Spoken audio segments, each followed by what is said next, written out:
Welcome back to another episode of the Casey Campbell podcast. Casey Campbell with you, of course. So we are pleased to be joined. I know if you remember the interview a few weeks ago that I did with my mom and Aunt Michelle, which is Pamela Campbell and Michelle Madden for people that didn't know. I did mention that there was a surprise at the end of someone else that's going to come on here. This is the surprise.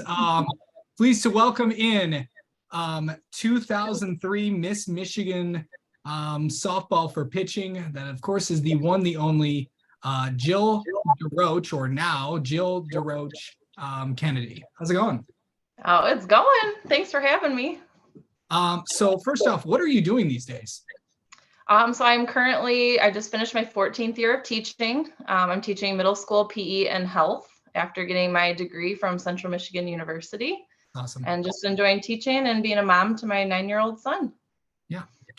I know a few weeks ago we, celebrated 20 years of all this. And can you believe it's been 20 years? No, it blows my mind when we were thinking about it and, driving through Brighton and seeing the sign that has, the girls softball 2003 and just thinking there's no way it could be 20 years. Absolutely no way. I can't believe it. So what do you remember about that day specifically? Were you like, maybe I should go back.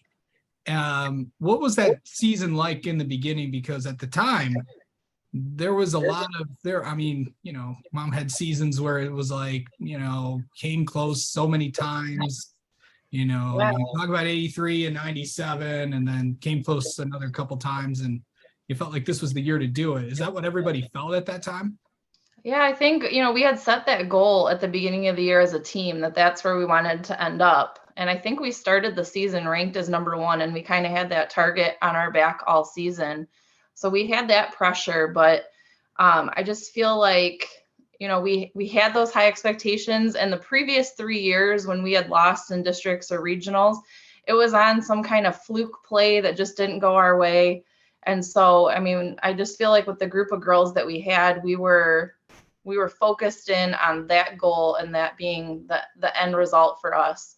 I know we had a super strong group of senior girls that led by great example. And obviously our coaching staff leading us. So I just think that we just kept working hard. We believed in each other and we just kind of went out and played, took things one pitch at a time and kind of played that way all season.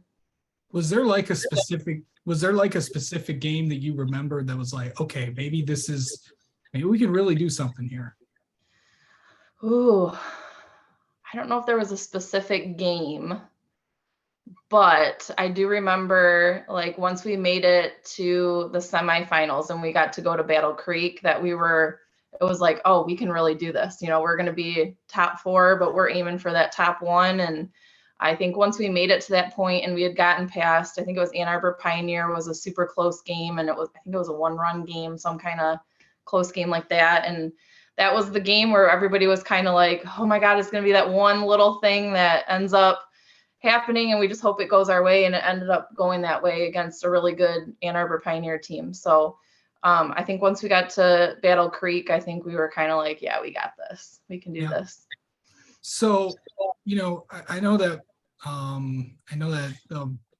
mom talked about, well, actually, I think it was Michelle Aunt Michelle talked about this. It's just like every practice, there was always, things that mom did to make sure that, you guys didn't, stop the fundamentals and all that stuff and, going in every practice. It's like here we go again, but that was really big in the development of that. Absolutely. I feel like our practices were broken down from everything from throwing to hitting to fielding. It was all done step by step. We were still down doing, our little wrist flicks to start with, throwing and just working on fundamentals so that all of that was sound. And we worked a lot on situational stuff and knowing where we were going to throw before the ball was hit to us and just having a really good game plan going in.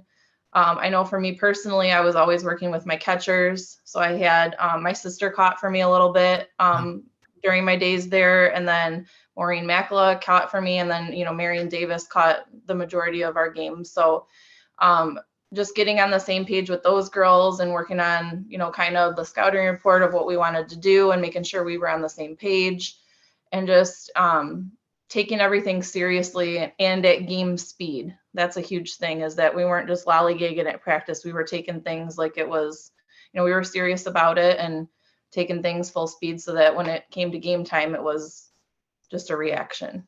The biggest thing was, talking about catchers for a second, Marion was out for a period of time. She was. And so Maureen Mackla had to step up, as a sophomore. And usually that's a big thing. Yep. You lose a catcher like that. And obviously, and Marion did come back. Yes. But what was that time like? And how was it, it's like the next, next woman up mentality. Yeah, and that's exactly what it was. I mean, if we hadn't had somebody like Maureen that was able to stand up, we would have been in trouble. But she had a confidence about her behind the plate that I felt super comfortable throwing to her. And I don't know if she was, intimidated a little bit as an underclassman coming in to do that. But if she was, we never saw that. It was, hey, this is what we're doing, and here's how we're going to do it. And, we were good at communicating, and she did a fantastic job for us. Yeah. So let's go to this. I mean, this was obviously, it was a family affair for me, but it was also kind of one for you as well, because your sister was on the team and your dad was also on the staff as well. Of course, your dad, Gary Deroche, who still lives in Brighton. I still see him sometimes as I pass along when I go into town. But well, how important was it to have your dad on the staff?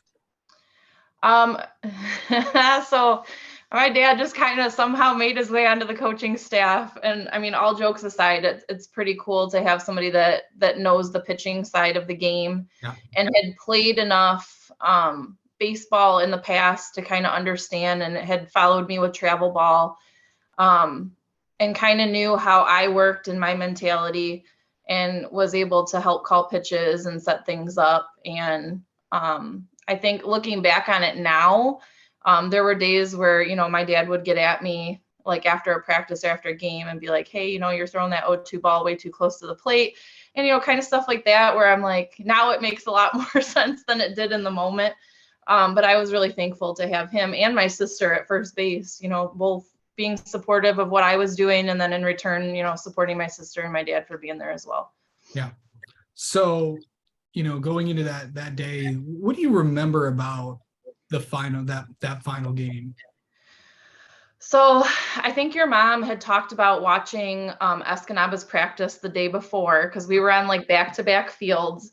And I remember watching their girls hit, and I wasn't trying to pay too much attention to it, but I noticed that they had some big swings. And so, I just, sat down with Mary and we went over our game plan, and, we kind of just stuck to that. We have to go one pitch at a time, and we can't let one thing snowball into another. So we're just going to take a deep breath and go at it. So, I remember waking up in the morning and it being, I don't know if it had rained or it was just super humid, but it was like, I just hope I can grip the ball today. Like, that was my biggest concern in the morning, was just waking up and not being like, have sweaty hands, and just being able to grip my pitches. But once we got to the ballpark, I feel like I was nervous while I was in the bullpen, but then as soon as we got out on the field, like, we had scored a couple of runs, and it was just like, I felt like it was super calm after that. We were all kind of just being present in the moment and enjoying, every pitch, every at bat, every ground ball, every fly ball, everything that happened. We were just in the moment, really enjoying that experience. Yeah. I know that, a lot of people that were there that day. I mean, I was, but I don't remember much of that day because I was so young, but going into I was, listening to Mom and Aunt Michelle talk about it, was all those people that were there, all the opposing teams, and, the people that, I didn't even know that Mr. Scranton was there. So yeah, I didn't know that either. Yeah. So what was that like to have all those people there, and obviously, your family and everybody there?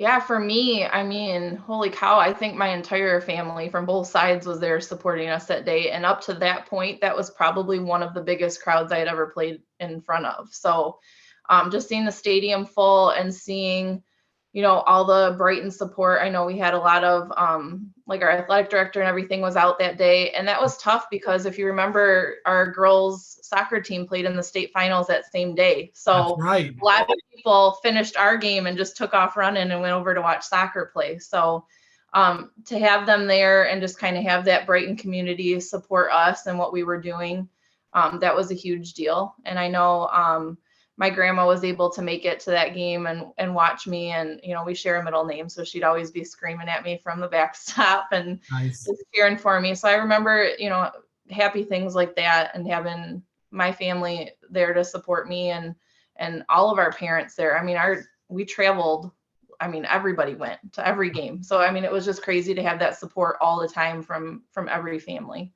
So, winning a state title, it's, I was just talking about this with, all the coaches I talk with, and it's like, you never know when your time is going to come or if your time is going to come. What was it? I mean, to cap off your career in high school, with a state championship, all these years later, what does that mean? Wow. It's, it just shows that the hard work that you put in can pay off. I think we just had the right group of girls with the right coaching staff at the right time, and things just went our way.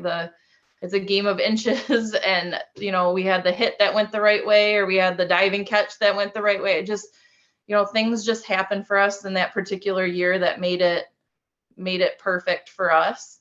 I know that Brighton's had some pretty amazing teams in the past, and I feel like they kind of paved the way for us to have that reputation coming in.